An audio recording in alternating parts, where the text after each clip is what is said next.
नमो नमः students, welcome back BBVN online class. बच्चों, हमारे 4 पाठ पूरे हो चुके हैं। आज करेंगे हम पंचम पाठः वृक्षः। वृक्षः, वृक्षौ, वृक्षः। वृक्ष है एक वृक्ष के लिए, वृक्षौ दो के लिए, वृक्षाः अनेक बहुत सारे, ठीक है ना। तो ये हम पढ़ते हैं कि हमारे जीवन में वृक्षों का कितना महत्व होता है। ओके, तो लेट्स स्टार्ट। वने वने निवसन्तो वृक्षाः वनं वनं रचयन्ति वृक्षाः। यानी प्रत्येक वन, वने वने प्रत्येक वन, निवसन्तो वृक्षाः प्रत्येक वन में, निवसन्तो कौन निवास करते हैं? वृक्ष। ऑब्वियसली वृक्ष के बिना वन बन सकते हैं क्या? वृक्ष ही तो वनों का निर्माण करते हैं, जो अभी अगली लाइन में यही बात है। वनम वनम रचयन्ति वृक्षा, यानी वन वन की, प्रत्येक वन की रचयन्ति रचना करते हैं, निर्माण करते हैं वृक्षाः वृक्ष, है ना। प्रत्येक वन में कौन निवास करते हैं? वृक्ष निवास करते हैं, और वृक्ष ही प्रत्येक वन की रचना करते हैं। शाखा दोलासीना विहगा तेई किम अपि कूजन्ति वृक्षा। शाखा दोला यानी जो शाखाएं होती हैं, है ना, और दोला झूले, आसीना विहगा यानी झूले रूपी शाखाओं पर पक्षी बैठे हुए हैं। झूले रूपी जो शाखाएं होती हैं, टहनियाँ होती हैं ना, उनके लिए तो वो झूले ही हैं, क्योंकि वो तो उन्हीं पर बैठते हैं। तो झूले रूपी जो शाखाएं हैं, जो टहनियाँ हैं, विहगा यानी पक्षी, उन पर बहुत सारे विहग अर्थात पक्षी बैठे हुए हैं। तई यानी वे सब, कौन? पक्षी। किम अपि कूजन्ति वृक्षा, वो कूजते हैं ना, पक्षी शाखाओं पर बैठे हुए हैं, वो कूजते हैं, तो ऐसा प्रतीत होता है कि वृक्ष ही कूज रहे हैं, वृक्ष ही चहचहा रहे हैं। यानी वो इतने सारे जो शाखाएं हैं उस पर बैठे हैं इतने सारे पक्षी, और ऐसा प्रतीत हो रहा है वो उनकी आवाज़ से कि पक्षी ही अपनी आवाज़ जो वृक्ष हैं वो ही कूज रहे हैं, वो ही चहचहा रहे हैं। इतनी इस तरीके के उनकी चहचहाट की आवाज़ आ रही है। पिबन्ति पवनम जलम संततम साधु जना इव सर्वे वृक्षाः। क्या पीते हैं वो? केवल पवनम यानी हवा, जलम हवा और जल पीते हैं, संततम संतों की तरह। संततम यानी पिबन्ति जो है वृक्ष जो है जल और हवा ही पीते हैं। साधु जना इव सर्वे वृक्षा, जो साधु जन है, साधु लोग जैसे रहते हैं वैसे ही जो वृक्ष है वो रहते हैं। क्यों? क्योंकि साधु जन जो हैं, संत लोग जो हैं, वो भी हवा और पानी ही पीते हैं, वैसे ही वृक्ष भी हवा और पानी ही पीते हैं। स्पृशन्ति पादई पातालय च नभः शिरस्सु वहन्ति वृक्षा। स्पृशन्ति पादई, उनके पादई यानी पैर, उनके पैर पाताल को छूते हैं, उनके पैर पाताल को छूते हैं, और सिर जो है नभ को छूता है, आकाश को छूता है। अर्थात कहने का मतलब क्या है कि उनकी पेड़ों की, बड़े बड़े वृक्षों की इतनी जड़ें विशाल हो जाती हैं, इतनी गहरी हो जाती हैं कि उनकी जड़ें रूपी जो पैर हैं, उनकी जो जड़ है ना, उनको ही पैर बोला गया है, ठीक है। जड़ें रूपी जो पैर हैं वो पाताल को छू जाती हैं, अर्थात नीचे पाताल तक चली जाती हैं, और ऊपर से इतने बड़े विशाल हो जाते हैं कि ऐसा लगता है मानो इन्होंने आसमान को अपने सिर पर वहन कर रखा है। नभः शिरस्सु वहन्ति वृक्षा, है ना। नभः यानी आकाश, शिरस्सु सिर पर, वहन्ति वहन कर रखा है, वृक्षा यानी वृक्षों ने आसमान को अपने सिर पर वहन कर रखा है। इस प्रकार से लगता है, प्रतीत होता है। तो आसमान तो क्या हो गया उनका, आसमान को तो किससे छूते हैं? वो अपने सिर से छूते हैं, और पाताल को अपनी पादई अर्थात जड़ों से छूते हैं। पादई पैर, पैर होता है, लेकिन उनके पैर क्या है? उनकी जड़ है। पयोदर्पणे स्वप्रतिबिंबम कौतुकेन पश्यन्ति वृक्षा। पयोदर्पणे पानी के दर्पण में, अर्थात पानी का दर्पण होता है, पानी में प्रतिबिंब दिखता है ना, तो जहाँ वृक्ष होते हैं वहाँ अगर पानी है तो वो जो है अपना स्व प्रतिबिंब देखते हैं, अपना खुद का प्रतिबिंब देखते हैं। किस प्रकार देखते हैं? कौतुकेन, आश्चर्य से, कौतूहल से। कौतुकेन पश्यन्ति वृक्षाः, यानी पयो यानी जल में, जल रूपी दर्पण में अपना स्वयं का परछाई देख करके, स्वयं की प्रतिबिंब देख करके वो आश्चर्य करते हैं, अर्थात आश्चर्य से अपनी परछाई को देखते हैं। पश्यन्ति देखते हैं, कौन? वृक्ष।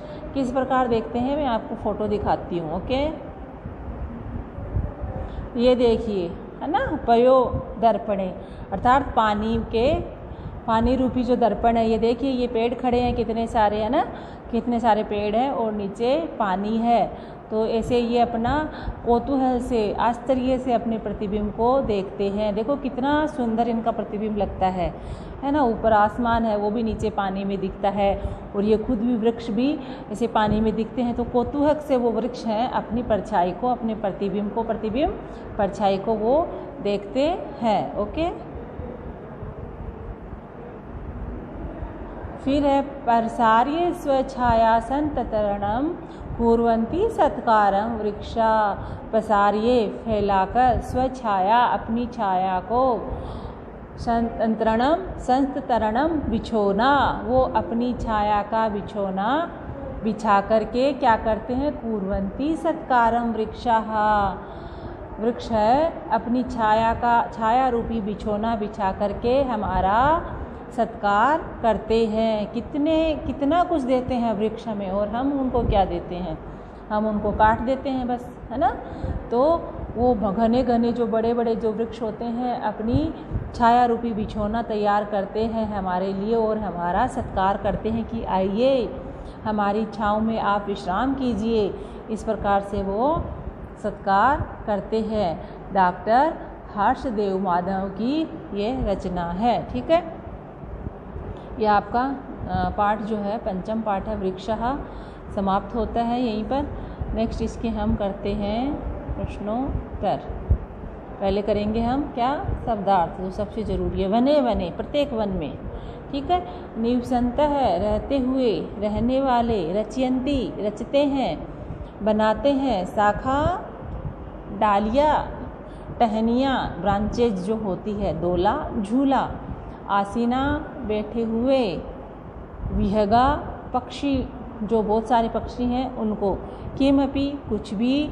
कूजन्ति कूकते हैं या कूकती है। संततम निरंतर, लगातार। साधु जनाः तपस्वी लोग, सज्जन लोग। इव की तरह। पिबन्ति पीते हैं। स्पृशन्ति स्पर्श करते हैं। नभः आकाश को। शिरस्सु सिर पर। वहन्ति ढोते हैं। पयो दर्पणे जल रूपी दर्पण में अर्थात आईने में। स्वप्रतिबिंबम अपने प्रतिबिंब को। पश्यन्ति देखते हैं। इनमें से कोई भी एक ऐसा शब्द नहीं है जिसका मैंने आपको अर्थ नहीं बताया है। फिर भी आप याद नहीं करोगे तो इट्स योर मिस्टेक। ओके, आपके नंबर कटेंगे। मैं बीच में से कहीं से भी दे सकती हूँ, फिर बोलोगे मैम ये तो है ही नहीं इसमें। क्यों नहीं है? मैंने वीडियो को इतना अच्छे से आपको समझाया कि एक शब्द का मैंने अर्थ समझाया है। अगर नहीं आता है तो आप मुझसे पूछ सकते हैं, लेकिन आपका उत्तरदायित्व वीडियो देखने का बनता है। पहले कम से कम आप 2 बार तो देखो ही देखो, ज़्यादा देखो तो और ज़्यादा समझोगे। फिर तो आपको जो प्रश्नोत्तर हैं उनको याद करने की भी ज़रूरत नहीं पड़ेगी, आप उनको कर सकते हो। थोड़े से और आगे हैं। कौतुकेन आश्चर्य से। प्रसार्य फैलाकर। स्वछाया संस्तरणम अपनी छाया रूपी बिस्तरे को या बिछौने को। सत्कारम आदर। ठीक है, फिर ये देखिए अभ्यास कार्य। वचनानुसारम रिक्त स्थानानि पूर्यत। जैसे दिया हुआ है उदाहरण उनके अनुसार करना है। जैसे वनम वने वनानी, तो नीचे जले दिया हुआ है तो उसका वनम जैसे लिखा हुआ है उसका ही जल का एक वचन लिख दीजिए तो जलम, और जले लिखा हुआ है और क्या आएगा? जलानी। बिंबम, तो बिंबम दिया हुआ है द्विवचन बहुवचन लिखना है। बिंबम बिंबे बिंबानी। वृक्षम वृक्षौ वृक्षान, तो पवनान है पवनम पवनौ पवनान। जनऊ दे रखा है तो जनम जनौ जनान। इस प्रकार आप कर सकते हो। ठीक है, नेक्स्ट ये है आपको कोष्टक में दिए हुए हैं, उनके अनुसार आपको ये फिल करने हैं। तो मैं ये करवाऊँगी आपको अगले वीडियो में। ओके, आप अच्छे से इनको पढ़ेंगे पहले, उसके बाद मैं आगे बढ़ूँगी। मैं सारे शब्दार्थ हैं, सारे जो अर्थ हैं वो आपको करने हैं। आपको कोई समझ में नहीं आता है तो आप दोबारा कर सकते हैं। ओके, वृक्षः यानी अनेक वृक्ष हैं, और वन ही जो प्रत्येक वन का निर्माण कौन करते हैं? वृक्ष करते हैं, और वृक्षों से ही वनों की रचना होती है। और वो जो झूले रूपी शाखाओं पर बैठे रहते हैं बहुत सारे पक्षी, वो इस प्रकार से किलोल करते हैं, इस प्रकार से कूजते हैं कि जैसे वृक्ष ही कूक रहे हैं, वृक्षों की ही ये आवाज़ है। और वो केवल जल और हवा को ही पीते हैं, संतों की तरह, क्योंकि संत लोग भी क्या है, जल और हवा ही पी करके अपना जीवन यापन करते हैं। और जो उनकी जड़ें हैं इतनी गहरी हो जाती हैं कि वो जड़ों से उनकी जड़ें तो उनका पैर हैं, ठीक है, पैर माना गया है, तो अपनी पैरों से पादई ही पैरों से वो पाताल को छूती है, और इतने ऊंचे होते हैं कि अपने सिर से क्या करते हैं, नभ को छूते हैं, अर्थात ऐसे लगता है कि जैसे आकाश को अपने सिर पर ढो रखा है। और फिर वो आगे क्या करते हैं, जल रूपी दर्पण में अपना प्रतिबिंब कौतूहल से देखते हैं, आश्चर्य से देखते हैं और खुश हो जाते हैं, ठीक है। और वो अपनी छाया का बिछौना बना करके हमारा सत्कार करते हैं। बहुत अच्छा पाठ है बच्चों ये। वृक्ष में बहुत अच्छी अच्छी चीज़ें देते हैं, वृक्ष ना हो तो हम कुछ नहीं है ना। इसलिए हमें वृक्ष हमेशा लगाते रहना चाहिए जब भी हमें मौका मिले। Okay, bye.